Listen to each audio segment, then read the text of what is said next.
जो है हम वही देखना चाहते हैं जो है। हम मन को उसके ऊपर थोपना नहीं चाहते, रंग नहीं देना चाहते। इसलिए मंत्र, महामंत्र तो ओंकार है, बाकी सब मंत्र छोटे छोटे दूसरे तक ले जा सकते हैं, तीसरे में बाधा डालेंगे, कोई जरूरत नहीं। तुम ओम का प्रयोग करना और इस भांति जैसा मैंने कहा 3 महीने तुम चिंता मत करना कि क्या परिणाम आ रहे, तुम परिणाम की विचार ही मत करना, तुम सिर्फ किए जाना। तुम सोचना ही मत कुछ हो रहा है कि नहीं हो रहा, अभी तक हुआ कि नहीं। तुम 3 महीने तक सोचना ही मत। तुम एक तारीख तय कर लेना कि 3 महीने फला तारीख को लौट के सोचेंगे कुछ हुआ कि नहीं, तब तक नहीं सोचेंगे फल को। अगर तुमने इतना साहस रखा है,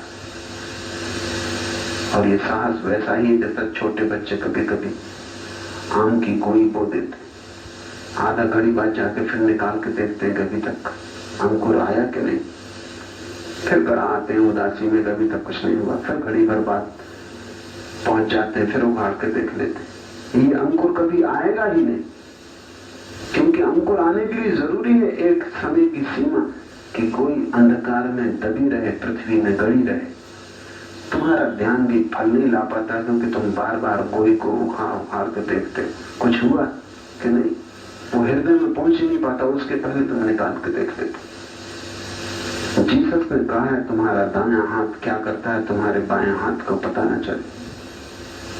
मंत्र को ऐसा गला दो भीतर, उसको उघाड़ उघाड़ के मत देखो, वो बीज है, इसलिए मंत्र को हमने बीज कहा है। बीज का अर्थ है उसको उघाड़ उघाड़ के मत देखना, उसका समय है, वो अपने समय से ही फूटेगा, तुम्हारी जल्दबाजी से नहीं। तुम्हारी जल्दबाजी से उल्टा ही परिणाम होगा कि शायद वो कभी न फूटे।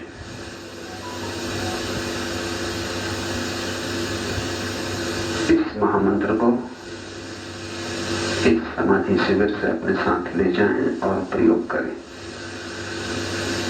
3 महीने धैर्य से किया, बड़े मीठे रस से भर जाएंगे, जिसको कबीर ने गूंगे का गुड़ कहा है।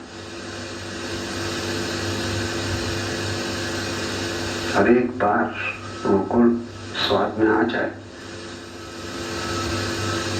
फिर कोई कठिनाई नहीं, फिर तुम जहां हो ठीक हो, तुम जो कर रहे हो ठीक हो, फिर संसार स्वप्नवत हो जाता है। जीवन एक अभिनय से ज्यादा नहीं रह जाता, तुम साक्षी हो जाते,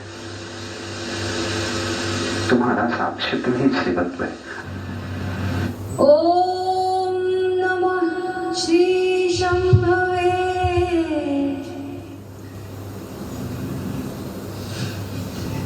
We will be doing the same technique with little difference as we have done previously. In technique number 39, Shiva tells Parvati that